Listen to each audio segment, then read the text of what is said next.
सभी दर्शकों का लोक स्वर पर स्वागत है। मैं हूं आपके साथ दिलीप जगवानी। खबरों का सिलसिला शुरू करते हैं। नजर हेडलाइंस पर। हेडलाइंस के प्रायोजक है आचार्य इंस्टीट्यूट। रिजल्ट ही है हमारी पहचान। आचार्य इंस्टीट्यूट में आपका स्वागत है। हर साल जेई और नीट में टॉप रैंक, इसलिए हम मानते हैं रिजल्ट्स ही है हमारी पहचान। Rajendra Nagar, CMD Chowk, Sarkanda and 4th branch Mungeli. बहता चला तू, उड़ता चला तू जैसे।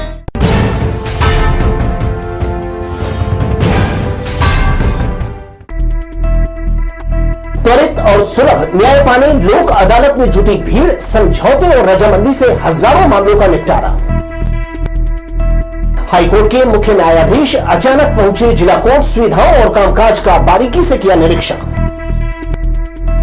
और सामाजिक वानिकी को 1 लाख और पौधे तैयार करने मिला ऑर्डर, नर्सरी की सुरक्षा को लेकर बढ़ी चिंता। खबरें देख लेते हैं विस्तार से। बिलासपुर जिला कोर्ट परिसर में शनिवार को आयोजित राष्ट्रीय लोक अदालत में भाग लेकर बाइक चालान, बैंकों से जुड़े ऋण विवाद, सड़क दुर्घटना और विभिन्न विभागों से जुड़े हजारों मामलों का निराकरण किया गया।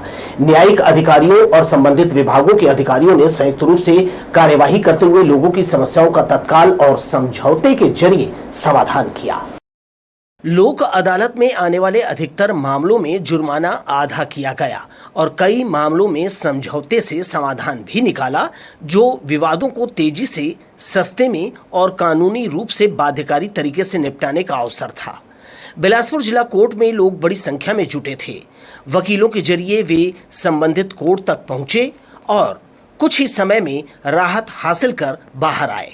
बहुत से लोग अपने लंबित और पूर्व विवाद मामलों को तेजी से और न्यूनतम लागत पर सुलझा पाने में सफल रहे।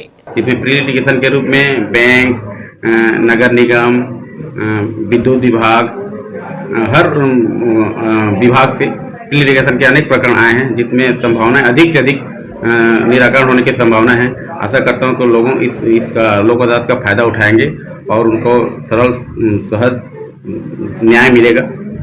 इसी प्रकार हमारे न्यायालय में भी जो पेंडिंग केसेस हैं, उसमें भी हम करीब 35,000 केसेस को चिन्हांकित किए हैं। उसमें अधिक से अधिक प्रकरण निराकृत होने की संभावना है। उससे भी लोगों को सस्ता, सहज और त्वरित न्याय मिलेगा राजीनामा के माध्यम से। जुर्माना, पानी बिजली बिल विवाद, दुर्घटना दावा, आपसी पारिवारिक विवाद और दूसरे किस्म के राजीनामा योग्य मामलों को सुलझाने में जन अदालत कारगर रही। शनिवार को एक दिवसीय राष्ट्रव्यापी पहल खासतौर पर छोटे सिविल और समझौते योग्य मामलों में अदालत के बाहर समझौते की सुविधा प्रदान की गई। गौरतलब है कि यहां हुए समझौते कानूनी रूप से बाध्यकारी होते हैं और इन्हें सिविल अदालत के डिग्री का दर्जा प्राप्त होता है। सुलह और समझौता पर आधारित लोक अदालत न केवल न्यायपालिका का बोझ कम करती है, बल्कि नागरिकों को किफायती और समय पर न्याय भी उपलब्ध कराती है। जिला विधिक प्राधिकरण के सचिव अनिल सिंह चौहान ने कहा, पूर्व तैयारियों से आशा है कि बड़ी संख्या में लोग अपनी अदालत से राहत पाएंगे। सभी विभागों से उनके लंबित मामले यहां रखे गए। लड़की एक्सीडेंट में खत्म हो गया था, तो आज भगवान की कृपा से हम अपना फैसला सही हुआ है और सही लोक अदालत से हमको फैसला मिला है। सब निर्णय ठीक है। क्या चाहते थे आप? हम वही चाहते थे, अब उसके बच्चे लोग के भविष्य, मेरा भी भविष्य, मैं उसके माँ हूँ लड़की का, और ये उन लोग का बच्चा है दोनों। अब जो चाहते हैं वो मिल गए, बच्चे लोग का भविष्य बनाएंगे उसी से। कानूनी कार्यवाही से बचते हुए लोग समय और रुपए दोनों की बचत करने लोक अदालत में शामिल हुए। इस वर्ष के अंतिम अवसर का लाभ उठाने सभी सरकारी विभाग, बैंकिंग, बीमा सेक्टर तत्पर दिखे। कैमरामैन सतीश साहू के साथ दिलीप जगवानी, लोक स्वर, बिलासपुर। और उधर बिल्हा के व्यवहार न्यायालय में शनिवार को नेशनल लोक अदालत का आयोजन हुआ, जिसमें विभिन्न प्रकार के मामलों का निपटारा किया गया। यह आयोजन नेशनल लीगल सर्विसेज अथॉरिटी द्वारा राज्य और जिला लीगल सर्विसेज अथॉरिटी के सहयोग से किया गया। नेशनल लोक अदालत बिल्हा में ट्रैफिक चालान, मोटर दुर्घटना दावा, चेक बाउंस, बैंक ऋण वसूली, पारिवारिक मामले, मारपीट और विद्युत पानी बिल से संबंधित मामलों का निपटारा किया गया। अधिवक्ता संघ के अध्यक्ष जमुना प्रसाद वर्मा ने बताया कि लोगों के आपसी सहमति से कई मामलों का निपटारा आसानी से और तत्काल हो गया। दोनों खंडपीठ में लगभग क्रिमिनल केस जो है 50-50 मामले का निराकरण हुआ है, और जो समरी ट्रायल वाले केस है 100 और 150 के करीबन हुए हैं। इस तरह से 350 करीबन मामले का निराकरण यहाँ हो गया है। और साथ में हमारे बिल्हा व्यवहार न्यायालय के अंतर्गत आने वाले सभी ग्रामीण बैंक है, स्टेट बैंक है, बैंक ऑफ इंडिया है, सेंट्रल बैंक है, और नगर पंचायत जो 2 नगर पंचायत है, बोदरी नगर पंचायत और बिल्हा नगर पंचायत, दोनों का संयुक्त रूप से यहाँ पे निराकरण किया जा रहा है। नेशनल लोक अदालत का उद्देश्य न्यायिक प्रणाली पर दबाव को कम करना और आम जनता को सुलभ न्याय प्रदान करना है। यह आयोजन नागरिकों को न्याय तक त्वरित पहुंच प्रदान करने का एक महत्वपूर्ण कदम है। जिस प्रकार से बिल्हा न्यायालय का उद्घाटन माननीय छत्तीसगढ़ उच्च न्यायालय के सीजे साहब श्री रमेश सिन्हा के द्वारा किया गया, पूरे मॉडल के रूप में बिल्हा को बनाया गया है और आसपास के क्षेत्रों को काफी इसका लाभ मिल रहा है। और निराकरण करने में हमारे सभी वरिष्ठ और कनिष्ठ अधिवक्ताओं ने बढ़ चढ़कर हिस्सा लिया है। नेशनल लोक अदालत में मामलों का निपटारा समझौते के आधार पर किया गया, जिसमें न्यायिक प्रक्रिया सरल होती है और विवादों का निपटारा आपसी समझौते के आधार पर किया जाता है। बिल्हा से लोकस्वर के लिए धीरेन्द्र मेहता की रिपोर्ट। अखिल भारतीय खदान मजदूर संघ के आह्वान पर एससीसीएल मुख्यालय के सामने स्थानीय इकाई के बड़ी संख्या में पदाधिकारी, कार्यकर्ताओं और ठेका श्रमिकों ने नारेबाजी कर प्रदर्शन किया। कोयला मंत्री के नाम प्रबंधन को मांग पत्र सौंपा, जिसमें प्रमुख रूप से खदान कर्मियों के लिए मूलभूत सुविधाओं को सुनिश्चित करने, अंधाधुंध उत्पादन के लिए सुरक्षा और पर्यावरण की अनदेखी पर रोक लगाने, आउटसोर्सिंग बंद करने, ठेका श्रमिकों को हाई पावर कमेटी द्वारा अनुमोदित वेतन और सभी तरह के सामाजिक सुरक्षा, पेंशन, आवास सुविधा दिलाने की मांग शामिल है। खदान मजदूर संघ ने भूमि अधिग्रहण कानून में आवश्यक बदलाव करने सहित श्रम संघों के साथ नियमित बैठकें आयोजित करने की मांग की है। शाखा अध्यक्ष गौरव सिंह, सचिव शंख ध्वनि सिंह बनाफर, कार्यकारी अध्यक्ष अजय सिंह, कोषाध्यक्ष सुनील राठौर, संचालन समिति के सदस्य गिरजा शंकर आचार्य सहित कार्यकर्ता प्रदर्शन कार्यक्रम में शामिल हुए। जिला कोर्ट में कामकाज और सुविधाओं के रखरखाव का छत्तीसगढ़ हाईकोर्ट के मुख्य न्यायाधीश ने अवलोकन किया। करीब आधे घंटे तक उन्होंने पूरे परिसर का निरीक्षण किया और कोर्ट रूमों में जाकर न्यायालयीन प्रक्रिया को देखा। इस दौरान जिले के प्रमुख अधिकारी मौजूद थे। औचक निरीक्षण में जिला कोर्ट पहुंचे छत्तीसगढ़ हाईकोर्ट के मुख्य न्यायाधीश रमेश चंद्र सिन्हा ने परिसर का भ्रमण कर अवलोकन किया। उन्होंने 1 साल पहले ऐसे ही औचक निरीक्षण में पाई खामियों और असुविधाओं को दूर करने के निर्देश दिए थे। इस दौरान न्यायिक अधिकारी, कलेक्टर, एसएसपी, निगम आयुक्त और पीडब्ल्यूडी के अधिकारी उनके साथ रहे। तकरीबन सभी कोर्ट रूम के भीतर जाकर सीजे ने वहां मौजूद न्यायाधीश और कार्यरत स्टाफ से बात की। वे सभी से बड़ी आत्मीयता से मिले, उनसे कामकाज और मिलने वाली सुविधाओं के बारे में जानकारी ली। जिला एवं सत्र न्यायालय के पुराने भवन का उन्होंने पूरा फेरा लगाया। कॉरिडोर में एक स्थान पर अचानक एक फरियादी मुख्य न्यायाधीश को पुकारते हुए कहने लगा उसे हाई कोर्ट जाने से रोक रहे। सुनकर सभी ठिठक गए। इससे पहले कि अधिकारी उस गरीब फरियादी को पकड़कर सीजे से दूर करते, मुख्य न्यायाधिपति ने खुद से कागज लेकर उसका अवलोकन किया। पूछने पर बताया कि वो रायगढ़ से आया है और लापता अपनी पत्नी और बेटी के मामले में न्याय चाहता है। सुनकर सीजे ने तत्काल विधिक प्राधिकरण के सचिव से संपर्क करने कहा और इसके बाद वे आगे बढ़ गए। जिला अधिवक्ता संघ ने हाईकोर्ट के मुख्य न्यायाधीश से निवेदन किया है कि फास्ट ट्रैक कोर्ट की संख्या बढ़ाई जाए। अभी केवल एक कोर्ट लगने से प्रकरणों की संख्या बढ़ती ही जा रही है, जिससे पक्षकारों को त्वरित न्याय मिलने में परेशानी हो रही है। मुख्य न्यायाधिपति महोदय के द्वारा औचक निरीक्षण के तहत आज यहाँ बिलासपुर जिला न्यायालय में आए थे और उन्होंने औचक निरीक्षण किया। औचक निरीक्षण करने के पश्चात वो जिला अधिवक्ता संघ में भी गए थे। वहाँ से उन्होंने वापस फिर दूसरी जगह जाने की बात कहते हुए चले गए। निरीक्षण में सभी व्यवस्थाओं पर सीजे ने संतोष व्यक्त किया। खासकर जिला कोर्ट के नए और पुराने भवनों के रखरखाव में बढ़ती जा रही सजगता पर उनका ध्यान गया। इस निरीक्षण के दौरान उन्होंने यहां चल रहे नेशनल लोक अदालत का भी अवलोकन किया। कैमरामैन सतीश साहू के साथ दिलीप जगवानी, लोकस्वर, बिलासपुर। बेला के बरतोड़ी गांव में मीटर रीडिंग के दौरान मीटर रीडर और ऑपरेटर पर धारदार हथियार से हमला किया गया। यह हमला बिजली बिल को लेकर हुई गलतफहमी के कारण हुआ बताया जा रहा है। ग्रामीणों को लगता है कि अधिकारियों द्वारा उन्हें परेशान किया जा रहा है क्योंकि उन्हें सरकार द्वारा बिजली बिल में दी जा रही छूट के बारे में जानकारी नहीं दी है। आरोपी रामकुमार कौशिक ने अपने हाथ में लोहे का तलवार नुमा हथियार लेकर मीटर रीडर योगेश कौशिक और ऑपरेटर सुनील जायसवाल पर हमला किया, लेकिन दोनों बाल बाल बच गए। सुशील जायसवाल ने हमलावर को रोकने की कोशिश की, जिसमें उसके बाएं हाथ की कलाई में चोट लग गई। बिल्हा पुलिस ने मामला दर्ज कर लिया है और जांच शुरू कर दी है।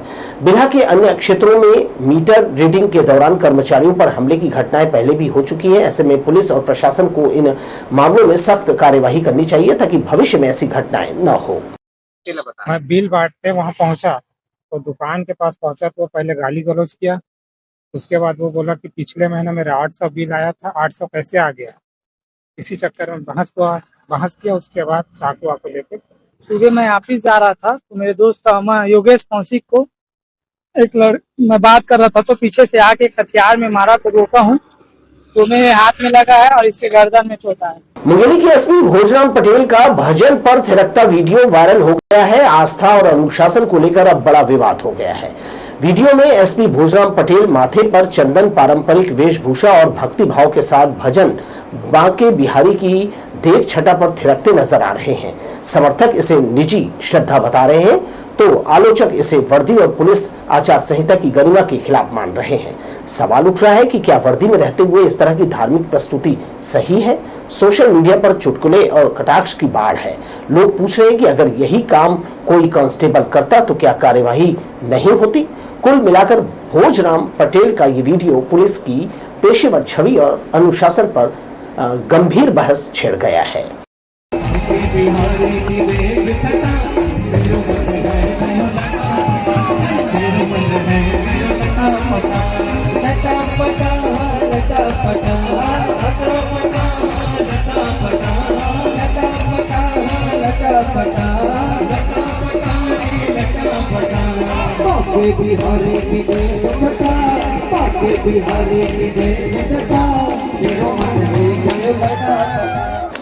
सामाजिक वानिकी विभाग की सकरी स्थित नर्सरी से 75,000 पौधों का निःशुल्क जो है प्रदाय किया गया है। पौधे स्कूल, कॉलेजों, सामाजिक संगठनों, ग्राम पंचायतों को दिए गए हैं।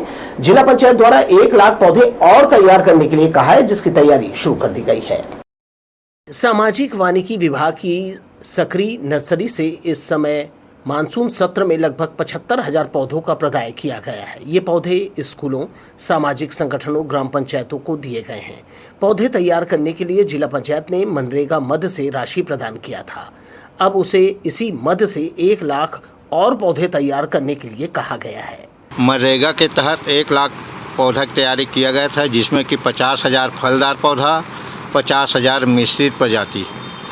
इसमें से अभी तक हम लोगों ने 76,000 पौधा का वितरण समस्त जैसे ग्राम पंचायत, स्कूल, शासकीय भवन, किसानों को ये सबको वितरण किए हैं। नए पौधे तैयार करने का काम 15 अक्टूबर से शुरू कर दिया जाएगा, लेकिन इसमें असल दिक्कत ये है कि नर्सरी के पीछे कोई घेरा नहीं है, जिसके कारण यह सुरक्षित नहीं है। रात को यहाँ असामाजिक तत्व भी आ जाते हैं। अफसर भी इस स्थिति से वाकिफ हैं। पौधों की देखभाल करना किसी बच्चे की देखरेख से कम नहीं होता। लोक स्वर के लिए कैमरामैन जयेंद्र गोले के साथ किशोर श्रीवास्तव की रिपोर्ट। खारंग जलाशय की दाईं तट नहर के किनारे बनी सड़क जर्जर हालत में पहुंच गई है। भारी वाहनों की आवाजाही और रखरखाव की कमी से ग्रामीणों को बड़ी परेशानी उठानी पड़ रही है।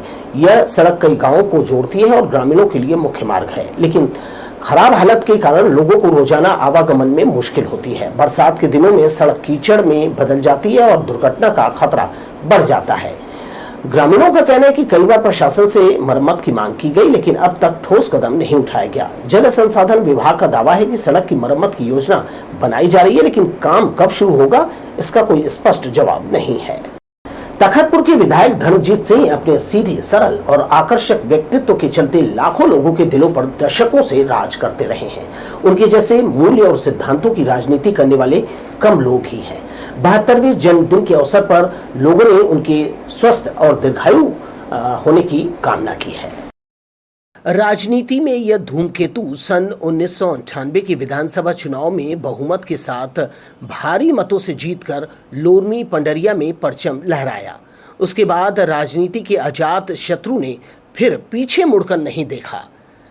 इसके पहले वे छात्र राजनीति में सक्रिय रहे। अपने मृदु व्यवहार और उन्नत आभा मंडल के कारण आम जन के दिलों में राज करते रहे। हम बात कर रहे हैं उस लाडले विधायक धर्मजीत सिंह की। 13 सितंबर को वे एक नक्षत्र के रूप में जन्मे। किसी शायर ने उनके बारे में ठीक ही कहा है, जहां भी जाएगा वो रोशनी फैलाएगा, दिए का अपना मकान नहीं होता। सभी दलों में उनके चाहने वालों की संख्या है। वे अपने कुशल व्यवहार की वजह से राजनीतिक दलों की सरहद को लांघते रहे। उन्हें हर जगह सफलता भी मिली, वरना राजनीति में ऐसा दीदावर कम ही जन्म लेता है। जन्मदिन पर उनके विकास नगर स्थित निवास में सुबह से ही उनके चाहने वालों का तांता लगा रहा। बधाई देने का सिलसिला देर तक चला। लोकस्वर के लिए कैमरामैन जयेंद्र गोले के साथ किशोर श्रीवास्तव की रिपोर्ट। तखतपुर के लोकप्रिय भाजपा विधायक धर्मजीत सिंह के 72वें जन्म दिवस पर बिलासपुर से लेकर तखतपुर तक उनका जगह जगह स्वागत किया गया। ढोल, ताशा, बैंड और आतिशबाजी कर समर्थकों ने उन्हें फूल मालाओं से लाद दिया। क्षेत्र के लोगों ने केक काटकर उनका मुंह मीठा कराया। उनके विकास नगर स्थित निवास पर सुबह से ही बधाई देने वालों का तांता लगा रहा। तखतपुर के भाजपा विधायक धर्मजीत सिंह का जगह जगह आतिशी स्वागत हुआ। ढोल, ताशा, बैंड और शानदार आतिशबाजी कर समर्थकों ने उन्हें फूल मालाओं से लाद दिया। कि मैं जब से सार्वजनिक जीवन में आया हूं, तब से मैंने एक लक्ष्य रखा है कि मेरा अपना व्यक्तिगत, पारिवारिक, राजनीतिक, सामाजिक सभी संबंधों का निर्वहन मैं पूरी निष्पक्षता और ईमानदारी से करता हूं। जनता को सम्मान देता हूं और इसलिए जनता का भी प्यार मुझको मिलता है। जिस क्षेत्र में भी रहता हूं, वहाँ के विकास के कार्यों को आगे बढ़ाने के लिए मैं पूरी ताकत लगाता हूं। ये मेरा सौभाग्य है कि तखतपुर की जनता ने मुझे प्रचंड वोटों से चुनाव में जितवाया है। तो मेरा ये धर्म है कि मैं वहाँ के बड़े से बड़े और छोटे से छोटे सभी कार्यों को करा करके जनता के विश्वास की रक्षा कर सकूं और जनता का आशीर्वाद प्राप्त कर सकूं। स्वागत का ये सिलसिला मंगला चौक से शुरू हुआ, फिर उसलापुर के बाद सकरी के बाजार में उनका शानदार स्वागत हुआ। मंच से उन्होंने वार्डों और तालाब, कॉलेज भवन के लिए 20 करोड़ रुपए स्वीकृत होने की जानकारी दी। इसके बाद सकरी के आगे न्यू होराइजन डेंटल कॉलेज के छात्र छात्राओं ने सड़कों पर प्रकाश व्यवस्था के लिए उनका आभार जताया। कोटा मोड़ पर जिला पंचायत की सभापति भारती माली ने अपने समर्थकों के साथ विधायक श्री सिंह का भव्य स्वागत किया। उनके काफिले में 1 दर्जन से भी ज्यादा वाहन शामिल थे। तखतपुर तक उनका 50 से भी अधिक स्थानों पर स्वागत किया गया। इस मौके पर सैकड़ों की संख्या में समर्थक मौजूद रहे और सभी ने मिलकर उन्हें जन्मदिन की बधाई दी। इस भीड़ में महिलाओं की संख्या अधिक थी। लोकस्वर के लिए कैमरामैन जयेंद्र गोले के साथ किशोर श्रीवास्तव की रिपोर्ट। आइए कुछ और खबरें देख लेते हैं। रतनपुर थाना पुलिस ने पशु तस्करों पर बड़ी कार्यवाही की है। फरार आरोपियों को ओडिशा से गिरफ्तार कर उनके कब्जे से 3 वाहन जब्त किए गए। रतनपुर पुलिस को सूचना मिली थी कि रायपुर से उत्तर प्रदेश की ओर बिना चारा पानी के मवेशियों को भरकर ले जाया जा रहा है। कार्यवाही के दौरान 17 मवेशी पकड़े गए। इनमें 2 भैंसे मृत पाए गए थे। इस मामले में वाहन मालिक और अन्य आरोपी फरार थे। पुलिस ने लगातार तलाश कर वाहन स्वामी गुरुवेंद्र नागरची को उड़ीसा के नुआपाड़ा जिले से गिरफ्तार किया। आरोपी के कब्जे से एक पिकअप और 2 माजदा सहित 3 वाहन जब्त किए गए। फिलहाल आरोपी को न्यायिक रिमांड पर जेल भेज दिया है और अन्य फरार आरोपियों की तलाश जारी है। रतनपुर पुलिस की इस कार्यवाही में एसडीओपी कोटा और थाना प्रभारी सहित पूरी टीम का अहम योगदान रहा। सीपत पुलिस ने ऑपरेशन मुस्कान के तहत बड़ी सफलता हासिल की है। अपहृत नाबालिग को बिहार से बरामद कर दुष्कर्म के आरोपी को गिरफ्तार किया गया है। मामला सीपत थाना क्षेत्र का है, जहां नाबालिग लड़की को बहला फुसलाकर भगाने की शिकायत पर पुलिस ने अपराध दर्ज किया था। मामले की गंभीरता को देखते हुए विशेष टीम गठित की गई। तकनीकी साक्ष्यों के आधार पर पुलिस ने बिहार के किशनगंज जिले के लोथाबाड़ी गाँव से नाबालिग को बरामद किया। आरोपी अशोक कुमार राजभर को गिरफ्तार कर बीएनएस और पास्को एक्ट की गंभीर धाराओं में न्यायिक रिमांड पर जेल भेज दिया है। और इधर सकरी थाना पुलिस ने मारपीट और गाली गलौज करने वाले युवक को त्वरित कार्यवाही करते हुए गिरफ्तार किया है। थाना क्षेत्र के अजल आवास में रहने वाली एक महिला ने रिपोर्ट दर्ज कराई थी कि उसका बेटा मोहल्ले में खेल रहा था, तभी युवक डेनिस उर्फ भकालू भार्गव शराब पीने के लिए रुपए मांगने लगा। पैसे नहीं देने पर आरोपी ने गाली गलौज करते हुए बच्चे से मारपीट की और धक्का देकर घायल कर दिया। शिकायत पर पुलिस ने आरोपी को घेराबंदी कर गिरफ्तार किया और बीएनएस की विभिन्न धाराओं में अपराध दर्ज कर न्यायिक रिमांड पर जेल भेज दिया है। कानून को अपने हाथ में लेने से पहले उस पर भरोसा करना जरूरी है। अगर आपके साथ कुछ गलत होता है तो पहले पुलिस की मदद लें, उससे शिकायत करें, उसके बाद ही कोई कदम उठाएं। इसके साथ ही मुझे दीजिए विदा। नमस्कार।